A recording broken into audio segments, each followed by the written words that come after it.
Hello बच्चों, कैसे हैं आप सभी। आशा करती हूँ कि आप सभी बहुत अच्छे होंगे और आप सभी ने जो पिछला अध्याय है वो अच्छे से पढ़ा होगा।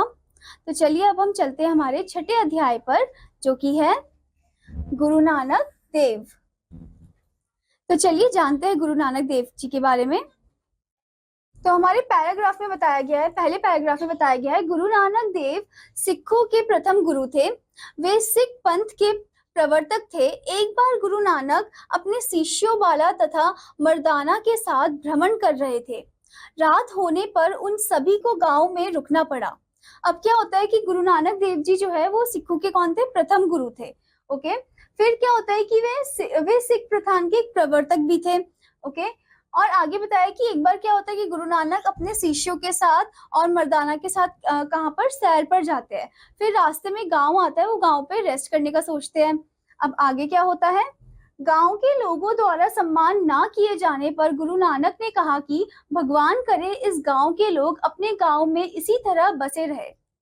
तो यहाँ पर जो गुरु नानक जी है वो क्या बोलते हैं कि वहां पर वो देखते हैं कि गांव के जो लोग हैं उनको बिल्कुल भी सम्मान नहीं करते। तो यह सब देखकर फिर गुरु नानक बोलते हैं कि भगवान करे कि इस गांव के जो लोग हैं वो इसी गांव में ही रहे, ठीक है, वो कहीं और ना जाए। ओके, फिर अगला चीज क्या होता है कि गुरु नानक की यह बात सब शिष्यों ने सुनी तो उन्हें बड़ा आश्चर्य हुआ, किंतु उन्होंने गुरु नानक से कुछ नहीं कहा। गुरु नानक की जो ये बातें हैं उनके स्टूडेंट्स ने अच्छे से सुनी, उनको बहुत आश्चर्य भी हुआ, वो सरप्राइज भी हुआ उन्हें, पर किसी ने भी उनको क्वेश्चन नहीं किया कि उन्होंने ऐसा क्यों बोला। ओके, अब आगे क्या होता है? एक अन्य गांव के लोगों द्वारा सम्मान और अत्यधिक आदर मिलने पर गुरु नानक ने कहा भगवान करे इस गांव के लोग इधर उधर बिखर जाए। अब क्या होता है कि जब वो दूसरे गांव में जाते हैं वहां पर उनको बहुत अच्छा सम्मान मिलता है, आदर मिलता है, बहुत रिस्पेक्ट मिलता है उनको, ठीक है। तो और उनका बहुत अच्छे से स्वागत भी करते हैं वो लोग। तो ये सब देखकर फिर गुरु नानक जी बोलते हैं कि भगवान करे कि इस गांव के जो लोग हैं वो अलग अलग जगह में बिखर जाए। अब वो ऐसा क्यों बोलते हैं? अब आगे देखते हैं। बाला और मर्दाना ने अत्यंत आश्चर्यचकित होकर इन बातों का रहस्य गुरु से पूछा। अब आखिरकार उनके जो स्टूडेंट्स हैं और उनके जो मर्दाना है वो पूछते हैं, वो गुरु नानक जी से पूछते हैं कि आपने ऐसा क्यों कहा, इन दोनों गांवों में आपने अलग अलग बात करी और आपने ऐसा क्यों कहा उन्हें। गुरु नानक मुस्काए और बोले शिष्य, इसमें कोई रहस्य नहीं है। बुरे लोग जहां भी जाएंगे बुराई का ही विस्तार होगा और अच्छे लोग जहां भी जाएंगे अच्छी बातों को ही फैलाएंगे। इस प्रकार हमारा संसार अच्छा बन जाएगा।